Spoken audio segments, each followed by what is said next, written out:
આજે આપણે વાત કરીએ કે આ બધી હેલ્થ ચેલેન્જિંગ પ્રોબ્લેમ કેમ સ્ટાર્ટ થાય છે એ સમજતા પહેલાં આપણે થોડું આપણું બોડીને સમજી લઈએ.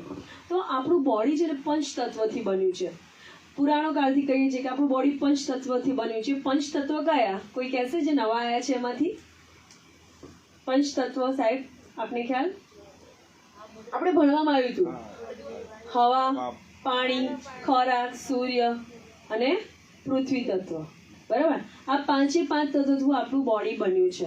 અને કુદરતે આ જે પાંચે પાંચ તત્વો છે ને આપણને ફ્રીમાં આપ્યા છે. અને આજથી 100 વર્ષ પહેલાં લોકોનું હેલ્ધી આયુષ્ય હતું. 70-80 વર્ષના માજીને પણ દાંત હતા, અખરોટ ચાવી જાય, બરાબર, તોડી શકે. આજે ટ્રાય કરજો ઘરે જઈને, બરાબર, શેરડી પણ ખવાતી નથી. મેં કાલ ટ્રાય કરી હતી. બરાબર? તો કહેવાનો આપણે આપણું બોડી કઈ ટાઈપનું થઈ ગયું છે, બરાબર? તો આનું કારણ શું? બરાબર? અને કુદરતે તો આ બધું આપણને ફ્રીમાં આપ્યું છે, પણ આપણે આનો ભરપૂર ઉપયોગ કરતા નથી. અને આ પાંચે પાંચ તત્વોને આપણે જ ક્યાંક ને ક્યાંક ડેમેજ કર્યા છે. માનવે જ આ પાંચે પાંચ તત્વોનું અનબેલેન્સ કર્યું છે. તો કઈ રીતે? આપણે બધા જાણીએ છીએ હવા પહેલાં કેટલી શુદ્ધ હતી, કુદરતી હતી હવા, બરાબર? અત્યારે વાતાવરણમાં પોલ્યુશનનું પ્રમાણ વધી ગયું વ્હીકલોના કારણે, ફેક્ટરીઓના કારણે. અને એ આપણે હવા દ્વારા આપણને ઓક્સિજન મળે છે.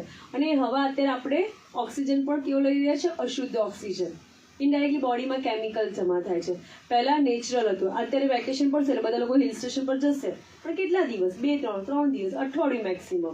50-60 હજાર મૂકીને આવશે હિલ સ્ટેશન, થોડી કુદરતી હવા લઈ લઈએ, ફ્રેશ થઈ આવીએ, પણ પછી આપણે હતા ત્યાંના ત્યાં.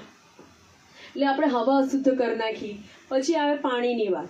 તો પાણી જો જોઈએ તો પહેલાં કેવું હતું? કુદરતી પાણી, વહેતું પાણી, બરાબર ને, નેચરલ કૂવાનું પાણી આપણે પીતા હતા, આપણે પીધેલું છે. અને આપણા જે પૂર્વજો, આપણા જે દાદા દાદી એ જ પાણી પીતા હતા. એમને ક્યારે કિડની ફેલ થઈ? ક્યારે એમને સ્ટોન થયો? એમને B12ના ઇન્જેક્શન લેવા પડ્યા? એમને વિટામિન ડીની ખામી થઈ? આપણે જ્યારથી આરો આવ્યું 20 વર્ષથી, ત્યારથી હેલ્થ ચેલેન્જિંગ ચાલુ થઈ ગયા. ની રિપ્લેસમેન્ટ, કિડની સ્ટોન, બરાબર ને? તો આપણે આરો વસાવ્યું, બરાબર? તો શેના માટે વસાવ્યું હતું? કે આપણને શુદ્ધ પાણી મળે, ચોખ્ખું પાણી મળે. પણ એનાથી સુધી ઉલટું થઈ ગયું. કારણ કે ચોખ્ખું પાણી કરવામાં આપણે એટલું બધું ચોખ્ખું કરી નાખ્યું ને કે આપણા બોડીને જે જોઈતા ખનિજ તત્વો, મિનરલ્સ, વિટામિન્સ એ પણ એમાંથી ડિસ્ટ્રોય થઈ ગયા. એટલે આપણા બોડીના રિક્વાયરમેન્ટ મિનરલ્સ, વિટામિન્સ ડિસ્ટ્રોય થઈ ગયા. એના કારણે આપણું બોડીમાં આ બધા ચેલેન્જિંગ આવવાના સ્ટાર્ટ થઈ ગયા. અને આપણે દિવસે ને દિવસે હેલ્થ બગાડતા ગયા. એટલે હવા અશુદ્ધ થઈ ગઈ, પાણી અશુદ્ધ થઈ ગયું. પછી વાત આવે ખોરાક. તો ખોરાકની જો વાત કરીએ તો આપણે ખોરાક પહેલાં કેવું હતું? કુદરતી ખાતરમાંથી પકાવવામાં આવતું હતું, બરાબર ને? અત્યારે યુરિયા, પેસ્ટિસાઇડ. અત્યારે તમે કોઈ પણ ફ્રૂટ્સ, વેજીટેબલ કંઈ પણ જોઈ લો, બધું પેસ્ટિસાઇડ છંટકાવ કરવામાં આવે છે. હવે તો ડાયરેક્ટ જમીનમાં જ એડ કરવામાં આવે છે. એટલે જમીન પણ આપણે પ્રદૂષિત કરી નાખી. અને આપણે આ કેમિકલવાળો ખોરાક ખાઈએ છીએ ત્યારે આપણા બોડીમાં ઇનડાયરેક્ટલી કેમિકલ થાય અને ધીમે ધીમે જમા થતા જાય છે. તો શું છે? કેન્સરનું પ્રમાણ વધે છે, બરાબર? એટલે હવા, પાણી અને ખોરાક પણ આપણે અશુદ્ધ કરી નાખ્યો. પછી જો બીજા તત્વની વાત કરીએ તો સૂર્ય તત્વ, અગ્નિ તત્વ. તો સૂર્ય તત્વને જો અગ્નિ તત્વની આપણે વાત કરીએ તો સવારમાં કૂણો તડકો લેવો જોઈએ. યસ કે નો? બધાને ખબર છે કૂણો તડકો લેવો જોઈએ. કોવિડના ટાઈમમાં પણ કહેતા હતા કે ભાઈ વિટામિન ડી લેવો જોઈએ. સવારમાં ઉઠીને સૂર્યના તડકા સામે ઊભા રહો, ખુલ્લું મોઢું રાખો અને શ્વાસ લો, બ્રીથિંગ કરો. ઓકે? થોડા ટાઈમ બધાએ કર્યું. હવે કોરોના ગયો, આપણે ભૂલી ગયા. 2 વર્ષ થઈ ગયા, 2-3 વર્ષ. એટલે આપણે હતા ત્યાં ને ત્યાં. અત્યારે ફરી એ સિચ્યુએશન છે. લોકોને હવે હેલ્થની પ્રાયોરિટી રહી નથી. કારણ કે જો હેલ્થની પ્રાયોરિટી હોત તો અત્યારે હોલ ફૂલ થઈ ગયો હોત. અને લાસ્ટ યર થતો હતો. અત્યારે ધીમે ધીમે લોકો પાછા ભૂલી ગયા છે. પણ ફરી ભગવાન ચમત્કાર તો બતાડશે છે જ. ભૂલી જઈએ એટલે ફરી થાય જ છે વસ્તુ, બરાબર ને? તો કહેવાનો મતલબ કે ખોરાક બી આપણે આજે કેમિકલવાળો ખાઈએ છીએ. રોજ છાપવામાં આવે છે કે તરબૂચને તમે આ રીતે, અત્યારે તરબૂચ જે વેચાય છે જે પ્રમાણે, કે તમે એને ખાતા પહેલાં ચેક કરો કે ઉપર ટીશ્યુ છે, જો રેડ થઈ જાય તો કેમિકલવાળું. ગ્રેપ્સ જે છોકરાઓ ખાધી તેના થોટ ઇન્ફેક્શન. તો ખાવું શું? ડૉક્ટર તો કહે છે કે હવે ઘઉં પણ નહીં ખાવાના. તો ખાવાનું શું? વેજીટેબલ નહીં ખાવાનું, ફ્રૂટ નહીં ખાવાનું, ઘઉં, અનાજ નહીં ખાવાનું. તો પછી ખાવાનું શું? Protein powder. પણ એના માટે બી બજેટ જોઈએ, બરાબર ને? તો એ પણ ખબર નહીં ક્યાંય સાઈડ ઇફેક્ટ કરતા હશે. તો હવા, પાણી, ખોરાક, સૂર્ય તત્વ, બરાબર. તો જે આપણને નેચરલી આ બધી વસ્તુ મળી રહી છે પણ આપણને લેવાનો ટાઈમ નથી. પછી લાસ્ટ જે તત્વની વિશે વાત કરીએ તો પૃથ્વી તત્વ. તો પૃથ્વી તત્વથી શું મળે આપણને? તો પૃથ્વી તત્વ આપણે સમજતા પહેલાં આપણે આજે જે આપણે તમને બાયોટેર મેગ્નેટ થેરપી, જે ચુંબકીય ચિકિત્સા પદ્ધતિથી કઈ રીતે આપણે બોડીને રીહિલિંગ કરી શકીએ છીએ, કઈ રીતે સારું કરી શકીએ છીએ, નેચરલ થેરપી છે અને પુરાણો કાળથી ચાલતી છે. રામાયણ કાળમાં એનો ઉલ્લેખ થયેલો છે. પણ શું છે, ઘણી બધી આપણી નેચરલ થેરપીને આપણે એલોપેથી લાવવા માટે, બિઝનેસ ચલાવવા માટે ક્યાંક ને ક્યાંક આ બધી આપણી થેરપીને દબાવી દેવામાં આવી. તો આપણે કઈ રીતે આપણે નેચરલી આપણું બોડી રીહિલિંગ થઈ શકે છે? તો પૃથ્વી તત્વ દ્વારા. તો પૃથ્વી કઈ રીતે? તો આપણે ખબર છે કે પૃથ્વી પર જ જીવન શક્ય છે. સાચી વાત કે નહીં? બીજે ક્યાંય જીવન શક્ય છે? મંગળ પર ગયા નાસાના વૈજ્ઞાનિકો, ચંદ્ર પર ગયા આપણા વૈજ્ઞાનિકો, પણ ક્યાંય કીડીનો પગ જેટલી પણ જગ્યા છે નહીં. ત્યાં જીવન કેમ શક્ય નથી? અને કોઈ કહેશે ચંદ્ર અને મંગળ પર જીવન કેમ શક્ય નથી? સર આપ કહેશો? નથી. સાહેબની વાત સાચી છે, કારણ કે ત્યાં ઓક્સિજન લેવલ નથી, બરાબર, ગ્રેવિટી ફોર્સ નથી, ગુરુત્વાકર્ષણ બળ. સાચી વાત કે નહીં? સાયન્ટિસ્ટો જે જાય છે તો સ્પેસ સૂટ પહેરીને જાય છે, નહીતર ત્યાં આમ હવામાં ફરે, બરાબર, લટકે. હા, મશીનમાં આપણે બતાવીએ સ્પેસમાં આ રીતે લોકો ફરતા હોય છે. એક સ્પેસ સૂટ પહેરીને જવું પડે. ટૂંકમાં કહેવાનો મતલબ ત્યાં ગુરુત્વાકર્ષણ બળ નથી, જે માત્ર ને માત્ર પૃથ્વી પર છે. આટલા બધા અવકાશમાં ગ્રહ છે પૃથ્વી પર, એટલે જીવન શક્ય છે કારણ કે અહીંયા ગુરુત્વાકર્ષણ બળ છે. દરેકે દરેક વસ્તુ એની જગ્યાએ સ્થિર કેમ છે? કારણ કે ગુરુત્વાકર્ષણ બળના કારણે. અને પૃથ્વીના પેટાળમાં છે ને 6000 કિલોમીટરની અંદર છે ને 8000 ડિગ્રી સેલ્સિયસ છે ને લાવા છે, લોખંડનો લાવા. એ છે ને જ્યારે પૃથ્વી જ્યારે એની ધરી પર ફરે છે ને ત્યારે એ લાવા, લોખંડનો લાવા છે ને એ બી ફરે છે અને ત્યાંથી એક ફોર્સ ઉત્પન્ન થાય છે. એને કહેવાય છે ગ્રેવિટી મેગ્નેટિક ફોર્સ, બરાબર. તો એ મેગ્નેટિક ફોર્સની આપણા બોડીને જરૂર છે. તો કઈ રીતે? તો કહેવાય કે આપણું બોડી છે ને સાયન્સની ભાષામાં બ્લડ સેલ્સથી બન્યું છે. બ્લડ સેલ્સ એટલે રક્તકણ, બરાબર. અને રક્તકણથી શું બને છે? ટીશ્યુ. ટીશ્યુથી બને છે ઓર્ગન્સ, અને ઓર્ગન્સથી આપણું બોડી બને છે. તો કહેવાય કે બાળક ગર્ભમાં હોય ત્યારે નાના ડોટથી એનું સર્જન થાય, એને કહેવાય બ્લડ સેલ્સ. અને સૌથી પહેલાં બાળકના બોડીમાં સૌથી પહેલાં કહેવાય છે કે એનું છે ને હાર્ટ ડેવલપ થાય. હાર્ટ હેલ્ધી હોય ને પછી બને છે બીજું ઓર્ગન્સ બ્રેઇન. હાર્ટ અને બ્રેઇન છે ને આપણા બોડીના મેઇન અંગ છે. આમ તો બધા અંગની જરૂરિયાત છે જ, આપણે લંગ્સ છે, પેનક્રિયા છે, બરાબર, વાળ, નખ, બધું, જઠર, બધું જરૂરી છે. પણ જે બે મેઇન અંગ છે હાર્ટ અને બ્રેઇન, એના વગર બોડીને ચાલે નહીં.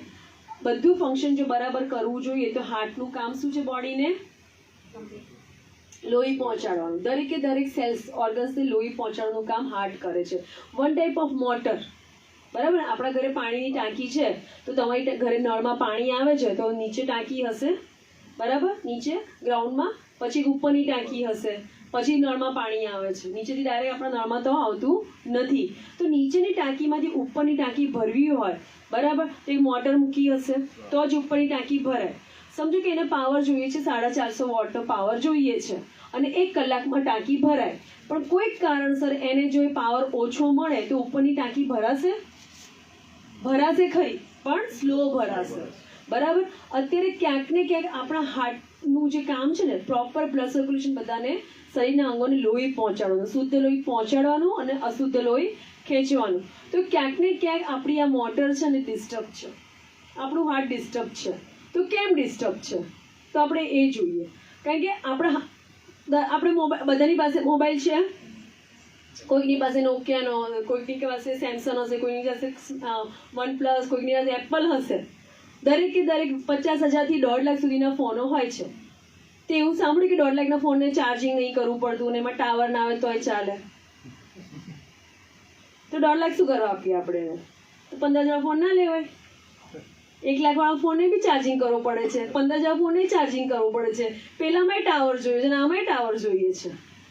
તો પછી આપણે આટલા મોંઘા ફોન લેવો છે કેમ લોકો? એટલે ટૂંકમાં ગમે તેટલું મશીન પણ એને ચાર્જિંગ કરવું પડશે, એને નેટવર્ક જોઈશે તો જ એ મોબાઈલ કામ કરશે. તો દરેક વ્યક્તિને પણ દરેક વ્યક્તિના બોડીમાં બધા 78 બધાને સરખા છે, બરાબર, પણ વેલ્યુ બધાની અલગ છે. અમિતાભ બચ્ચનને અટેક આવે તો હાઇલાઇટ્સ આવી જશે કે ભાઈ બચ્ચન સાહેબને અટેક આવ્યો ને આઈસીયુમાં એડમિટ કર્યા છે. તમને ને મને આવે તો આવે છાપા? ના આવે, કારણ કે આપણી વેલ્યુ આપણે કેટલી ક્રિએટ કરી છે. સેમ મોબાઈલમાં બી એવું જ છે, એ મેં તમને સમજાવ્યું. બરાબર, તો કહેવાનો મતલબ પણ ઓર્ગન્સ બધાને એક જ કામ કરે છે. એમના હાર્ટ બી આટલું જ છે. એવું નથી કે બચ્ચન છે તો ભગવાને એને 2 હાર્ટ આપ્યા છે. તો સેમ બધાના ઓર્ગન્સની વેલ્યુ એટલી જ છે. બરાબર, તો હાર્ટનું કામ સેમ વસ્તુ છે. પણ આ હાર્ટને પણ એક બેટરી જોઈએ, એક ચાર્જિંગ કરવું પડે. કદી કર્યું આપણા હાર્ટને ચાર્જ? પ્લગ ભરીને મૂક્યું ક્યારે કે ભાઈ હાર્ટ ચાર્જ કરી દઈએ? આખા દિવસમાં જો મોબાઈલ ચાર્જ ના કરીએ તો ખબર પડે કે સવારમાં હેરાન થવાશે, રાત્રે ચાર્જિંગમાં મૂકી દઈએ છીએ. પણ આપણે હાર્ટને કે આપણા બોડીને આપણે ચાર્જ કરતા નથી. અને રોજે રોજ એ વન ટાઈપ ઓફ મશીનની જેમ કામ તો કરી જ રહ્યું છે. કહેવાય છે બોડી એક વન ટાઈપ આપણું મશીન છે.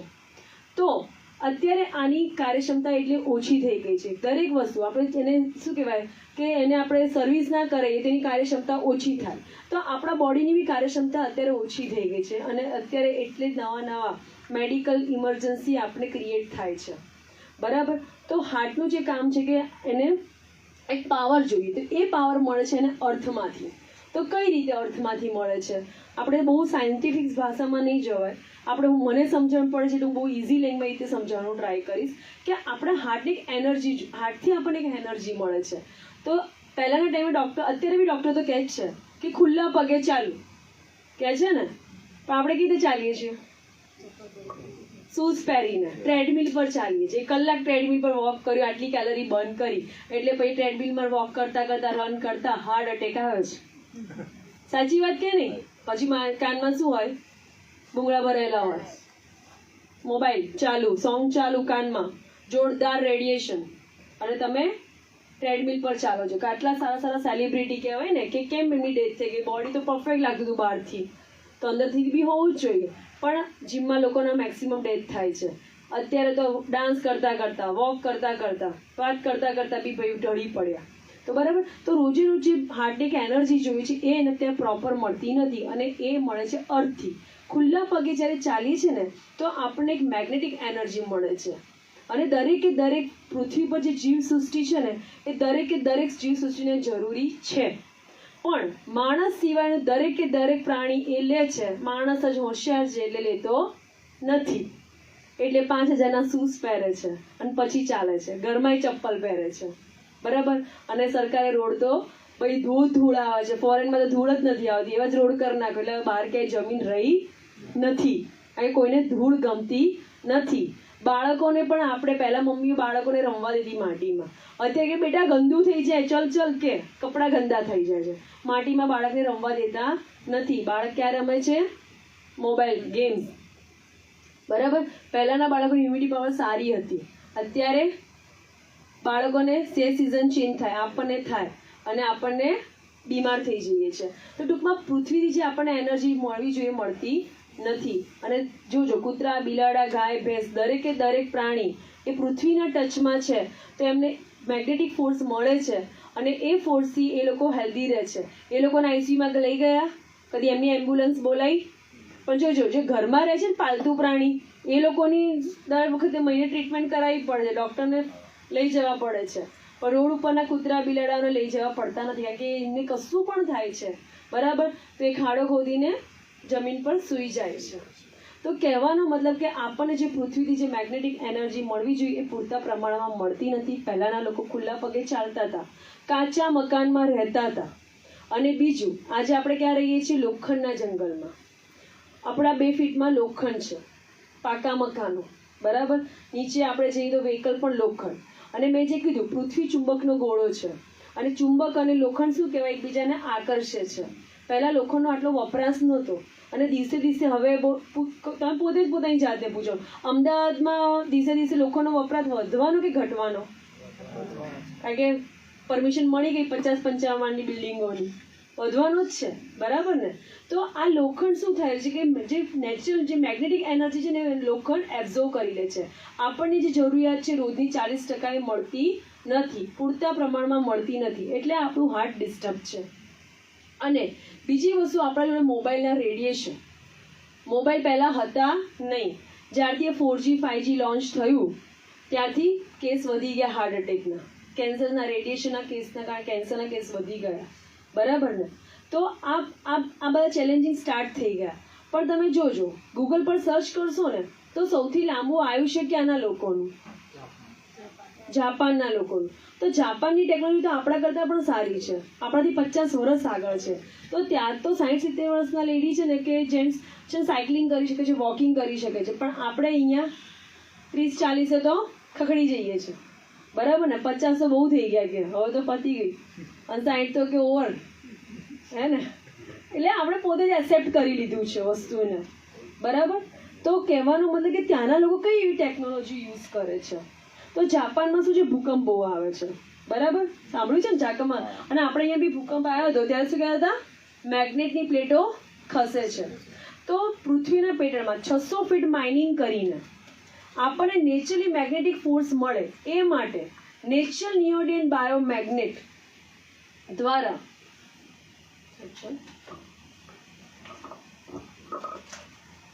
આપણને તો શું નેચરલ નિયોડિયન બાયોમેગ્નેટ પૃથ્વીના પેટર્નમાંથી માઇનિંગ કરીને એની પર એક પ્રોસેસ કરીને છે ને મેગ્નેટ બનાવવામાં આવ્યા છે. અને એ મેગ્નેટ દ્વારા આપણને ડૉક્ટર સાગર જોશીએ આજના ટાઈમમાં એક અમેઝિંગ પ્રોડક્ટ બનાવી. એની પર માત્ર ને માત્ર સૂવાનું છે અને પાણી પીવાનું છે, અને બોડીને આપણે રીહિલિંગ કરીને સ્વસ્થ રાખી શકીશું કોઈ પણ દવા લીધા વગર. ચાલે? થાય? મેજિક નહીં લાગ્યું?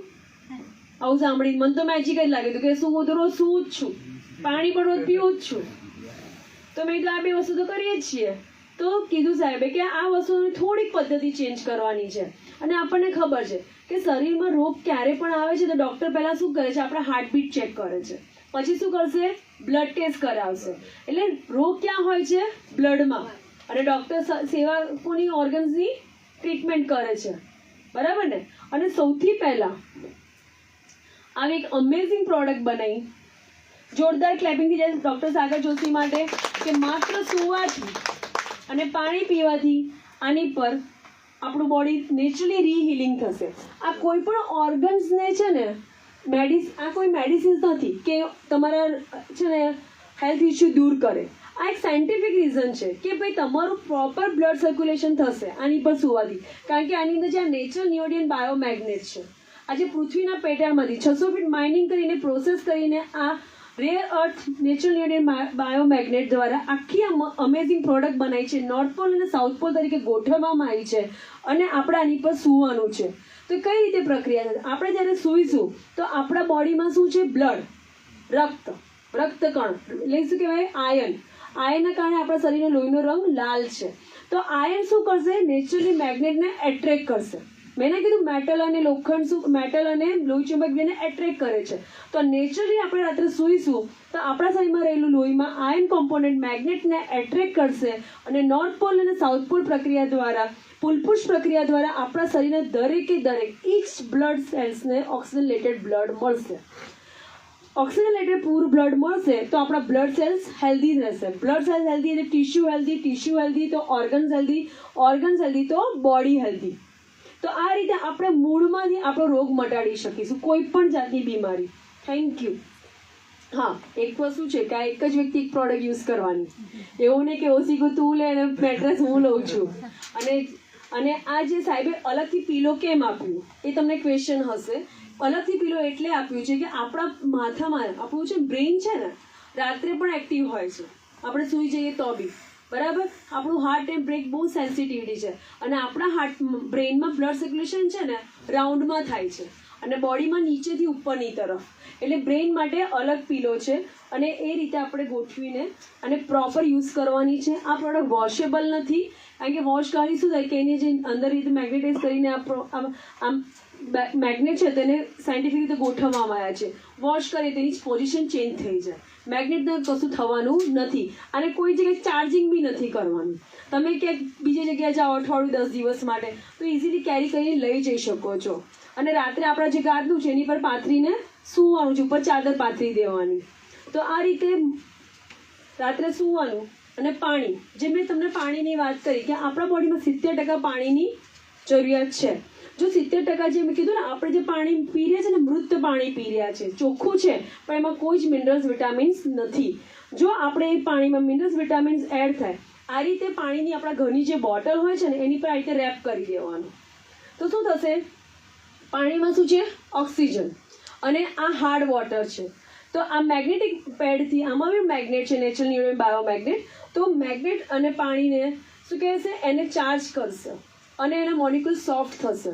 આપણે આ પાણી પીશું ને તો આપણા બોડીમાં ઇઝીલી ડાયલ્યુટ થશે અને ઓક્સિજનની માત્રા વધશે. એટલે શું છે કે આપણા બોડીમાં શું કહેવાય કે કચરો બહાર કાઢવાનું મેઇન કામ કરે છે પાણી. પણ અત્યારે આપણે જે મૃત પાણી પી રહ્યા છે તો એ પાણી એનું પ્રોપર કામ કરતું નથી. 70% પાણીની જરૂરિયાત છે બોડીમાં, અને જો તમે એ ચેન્જ કરશો ને તો તમારા બોડીમાંથી 70%ની બીમારીઓ દૂર થઈ જશે. સાચી વાત કે નહીં? યસ. કારણ કે પાણી દ્વારા જ આપણે મળ દ્વારા, મૂત્ર દ્વારા આપણા બોડીમાંથી ડિટોક્સ કચરો નીકળે છે. અને પ્રોપર ઘણા લોકોને હોય છે ડાયજેશનનો પ્રોબ્લેમ, અલ્સરનો પ્રોબ્લેમ, એસિડિટીનો પ્રોબ્લેમ. તો આ પ્રોબ્લેમ તો આનાથી જ રિમૂવ થાય છે. પછી વાત થઈ મેં મોબાઈલના રેડિયેશન. WHO કહે છે કે આજથી 20 વર્ષ પહેલાં WHOએ વાત કરી હતી, મોદી કાકાને કીધું, મોદી સાહેબે કીધું હતું કે સાહેબ, ઇન્ડિયામાં જે પ્રોબ્લેમ છે ને અત્યારે, તમારે અહીંયા બધા જે લોકોની લાઈફસ્ટાઈલ છે ને, નેક્સ્ટ 2020 સુધી કે તમારે ત્યાં બધાને ડાયાબિટીસ અને બીપી ઘરમાં આવશે. એટલે એમણે આયુષ મિનિસ્ટ્રીને રિકમેન્ડ કરી, આયુષ મિનિસ્ટ્રીનો પ્રોજેક્ટ નાખ્યો, એ સંસ્થા ઊભી કરી. બરાબર. અત્યારે શું કહે છે WHO કે આ જ રીતે મોબાઈલ લોકો વાપરશે ને તો 2030 સુધીમાં દરેક ઘરમાં એક ગાંડો અને કેન્સર હશે ને હશે. એટલે ડાયાબિટીસ બીપી ક્યાં નોર્મલ થઈ ગયા. અમે એક અંકલને પૂછ્યું કે અંકલ કેમ છે, તમે ફિટ, તમારા ઘરમાં કોઈ દવા ચાલે છે? ના, એક દવા નથી ચાલતી, બસ ખાલી છે ને ડાયાબિટીસની નાની દવા લઉં છું એક આખા દિવસની, બસ ખાલી ડાયાબિટીસ છે. કે મેં તો કેમ? તો ડાયાબિટીસ તમને ખબર છે બહુ જ મોટો પ્રોબ્લેમ છે, ડાયાબિટીસથી જ બધા ડિઝીઝ સ્ટાર્ટ થાય. અને તે તો કે એ તો બધાને હોય છે. બરાબર. અત્યારે પછી એમ ભાઈ થશે, તારા ઘરમાં એક ગાંડો છે, મારા ઘરમાં 2 છે. કે ચાલશે? નહીં ચાલે. હમણાં હસવું આવે છે, પણ કહેવાય છે ને દુશ્મનને બી છે ને ભગવાન ગાંડો ના બનાવે. કારણ કે એને એક શું કહેવાય એબનોર્મલ બાળક હોય છે ને ત્યારે એના મા બાપ છે ને જિંદગીભર હેરાન થતા હોય છે. જો આવી સિચ્યુએશન જો દરેક ઘરમાં હશે ને તો એ સિચ્યુએશન બહુ ટફ હશે. એ તો ગાંડો છે, એને ખબર નથી પડતી, પણ એની કેર કરવાવાળા પોતે ગાંડા થઈ જશે, ફાઇનાન્શિયલી રીતે, મેન્ટલી રીતે, ફિઝિકલી રીતે, બધી જ રીતે. તો એના માટેનું સોલ્યુશન શું?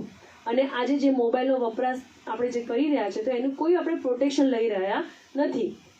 તો એના માટે ડૉક્ટર સાગર સાહેબે એક આ મસ્ત અમેઝિંગ બેલ્ટ બનાવ્યો છે. આ બેલ્ટ હાથમાં પહેરવાનો અને મોબાઈલના રેડિયેશનથી આપણને સેફ રહીએ છીએ, ઇફેક્ટ કરતા નથી બોડીને. એ તમને લાઈવ ડેમો કરીને બતાવીશું. પછી માથું દુખતું હોય તો પણ આની અંદર પણ બાયોમેગ્નેટ છે. એટલે શું થશે? માથું દુખતું હોય, થાઇરોઇડનો પ્રોબ્લેમ હોય, ક્યાંય પણ પેઇન હોય તો તમે આને યુઝ કરી શકો છો. ત્યાં 10 મિનિટ પહેરી રાખશો ને તો તમને રિલીફ મળશે, પેઇન કિલર લેવાની જરૂર પડશે નહીં. અને આની સાથે ઘણા જેન્ટ્સનો હોય કે આવું દેખામાં કેવું લાગે છે, આવું ઓફિસે પહેરીને ના જવાય, પ્રસંગમાં પહેરીને ના જવાય, તો એનું સાહેબે સોલ્યુશન આપ્યું. આ ઇમિટેશન જ્વેલરીઝમાં બ્રેસલેટ છે, પણ આની પાછળ પણ મેગ્નેટ છે. એટલે આ પહેરો ને, અમારા સાહેબે પહેર્યું હતું, કીધું દિલીપ સર નવું લીધું? હા, કે મારી વાઈફે કરાવી આપ્યું. એટલે મારી 10 જોઈનિંગ આવી ગઈ કે તો વાઈફ એવું શું કરે છે, બસ લોકોની હેલ્થ સારી કરે છે ને એમાંથી એને મને બ્રેસલેટ લઈ આપ્યું. બરાબર ને? કહેવાનું મતલબ જસ્ટ જોકિંગ, પણ આટલું મસ્ત છે કે લોકોની નજર જાય છે. અને ફાયદા એના કેટલા કે તમને રેડિયેશનથી બચાવે છે. લોકો સોનું છે ને કહેવાય ને, છોકરીના લગ્નમાં સોનું આપશે 5-10 તોલા, વ્યાજે લઈને પણ આપશે ખરા, પણ આજની તારીખમાં છે ને આવી પ્રોડક્ટની જરૂર છે. આ જ વસ્તુ સંજીવનીની જરૂર છે કે હેલ્ધી રહી શકે એના માટે. તો આ મેટ્રેસ અને પીલો કવર સાથે હાથમાં રિસ્ટ બેલ્ટ, પાણીની બોટલ અને આ ઇમિટેશન જ્વેલરીનો બ્રેસલેટ, આટલી પ્રોપર વસ્તુ યુઝ કરીને આપણે હેલ્ધી રહી શકીએ છીએ લોંગ ટાઈમ માટે. રહેવાય કે ના રહેવાય? યસ. યસ, આના માટે કોઈ જ અલગ ટાઈમ કાઢવો નથી પડતું. અને બીજી વસ્તુ છે ને, એઝ અ મની માઇન્ડેડ વિચારું ને તો બીજે કે આનું મેન્ટેનન્સ શું, કોઈ પણ વસ્તુ લઈ તેને વસ્તુનું મેન્ટેનન્સ હોય છે કે નહીં. એક એક્ટિવા લીધું 1.5 લાખનું તો એને મેન્ટેન કરવું પડે, 3 મહિને એને સર્વિસ કરાવવી પડે, બરાબર. ઘરમાં ચીમની લીધી છે તો બી એને સર્વિસ કરાવવી પડે, ફ્રીજ લીધું છે, વોશિંગ મશીન, દરેક વસ્તુને. પણ આનું કોઈ જ મેન્ટેનન્સ નથી. આ લીધી એના પછી કોઈ જાણે છે ને તમે તમે એની સાચવણી કેવી રીતે રાખો છો એ પર છે. 25 વર્ષ સુધી આ પ્રોડક્ટને કશું જ થવાનું નથી. આપણે કદાચ જતા રહીએ તો પાછળ યુઝ કરી શકે. બોલો, આટલી તો અમેઝિંગ પ્રોડક્ટ છે. તો હેલ્થને રિગાર્ડિંગ આ પ્રોડક્ટને અમેઝિંગ મેં મારું જેટલું મને નોલેજ હતું મેં તમને પ્રેઝન્ટેશન આપ્યું. અને થેન્ક યુ, કંઈ ભૂલચૂક થઈ હોય તો સોરી.